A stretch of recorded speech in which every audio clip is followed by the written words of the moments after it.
In the world of Rockstar games, Grand Theft Auto 6 is a very highly debated topic.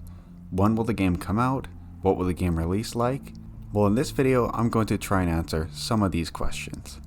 Starting with the location, map, and setting for Grand Theft Auto 6. I personally feel Rockstar will return to a Vice City setting with a much more expanded version of a Florida-Miami setting.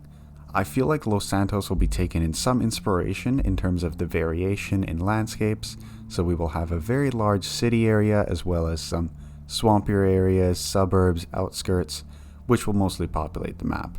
I think that Grand Theft Auto 6's map will be about 50% larger than the map of Grand Theft Auto 5, with most of the map being focused around the city aspect. When you think of Vice City, you really focus on the city, so the city is going to be the predominant section that you play in for sure. The city itself is going to be very dense compared to Los Santos, which felt a little more open and airy. I have a feeling Vice City is going to be jam-packed. I also think that Rockstar is going to put a very large emphasis on the nighttime wow factor of Vice City. So when you're driving through the city at night, all of the buildings and shops will be lit up with all sorts of bright, vibrant colors. I think that that will mainly be a big wow factor for Vice City. I also think that there will be some swampier areas across the outskirts of the map, which will also be learned from Red Dead Redemption 2, with having certain animals such as alligators, crocodiles, and other dangerous creatures. I also think that there's also going to be a little more focus on water gameplay in Grand Theft Auto 6 than in Grand Theft Auto 5.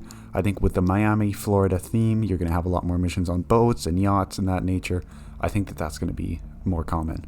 I also have a feeling we're going to be getting a much more extreme weather system than in Grand Theft Auto 5.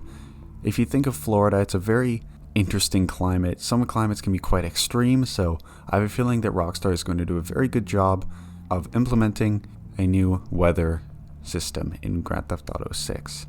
Now, in terms of the story and characters, I think that Grand Theft Auto 6 is only going to have one main protagonist compared to Grand Theft Auto 5's 3.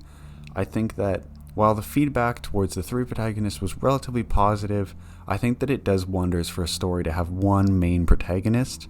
We learned this from Grand Theft Auto 4, San Andreas, and even more modernly Red Dead Redemption 2. I also think we're going to have a little more serious of a story than in Grand Theft Auto 5. I think it's going to be somewhere in between Grand Theft Auto 5 and Red Dead Redemption 2 in terms of a serious versus pure action and comedy sections. So nowhere near as serious as Red Dead Redemption 2, but also toning it down a bit from Grand Theft Auto 5. However, that doesn't mean we're not going to have any action-focused gameplay. I think Grand Theft Auto 6 is also going to take that to the next level in terms of what you're going to be able to do in missions. Expect lots of explosions, lots of fights, lots of fun combat. I also feel a lot of the story is going to revolve around mobs, mob bosses, and drug cartels. That kind of just seems to fit with the area and the theme of Vice City, especially even looking back to Grand Theft Auto Vice City in the past. I feel like that's really going to dominate the mission structure of Grand Theft Auto 6. Now, in terms of some of the things that you can do outside of missions, so things that you can purchase and do, I think that we're going to have the ability to purchase not only houses but mansions as well as high-end condos and apartments. I think that we're going to definitely have that ability. We know that Rockstar can do this because of Grand Theft Auto Online and multiple houses, so while it's not in Grand Theft Auto 5 single player, it is in online, and I think that we will also be expecting it in Grand Theft Auto 6. Also expect an overwhelming amount of vehicles to be able to purchase on the in-game websites. I think we're also going to be getting a lot more realistic vehicles, such as if you look at some of the more recent vehicles in Grand Theft Auto Online updates, they've been looking more and more like their real-life counterparts. I think that all of the brand new vehicles in Grand Theft Auto 6 will be going along with that formula. Cars are also going to have a lot more customization than when Grand Theft Auto 5 launched with. When Grand Theft Auto 5 launched with, it launched with a good amount of customization, but nothing near the level of what you can do in Grand Theft Auto Online these days. So I think the benefit of GTA Online is a lot of these new customization features and ability to purchase houses and multiple houses is kind of a test bed for Grand Theft Auto 6. So I think we're going to be getting a lot of that in Grand Theft Auto 6. While most vehicles are going to be a carryover from Grand Theft Auto 5, I would expect also a good amount of new vehicles as well. So again, most of them from GTA 5, but probably 20% will be brand new vehicles that have never been seen in the Grand Theft Auto franchise.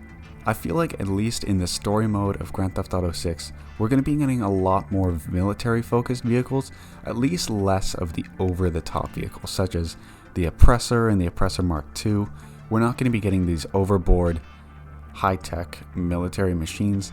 We'll still be getting tanks, I'm guessing, in story mode and the more simple things like that, but the over-the-top vehicles I don't think we'll be seeing.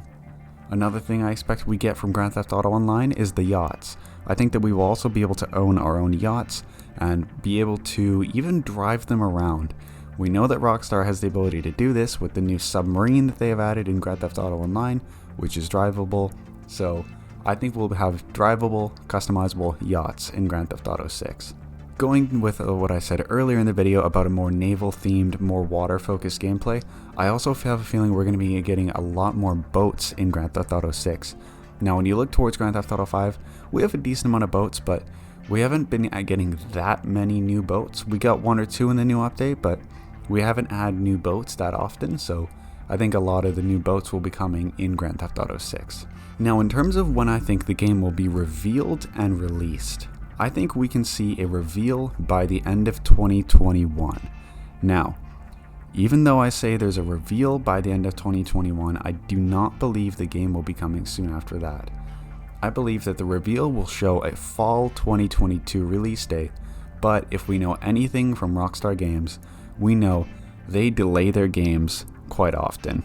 So I'm expecting an initial fall 2022 release date, but the game will probably most likely be delayed until mid to late 2023.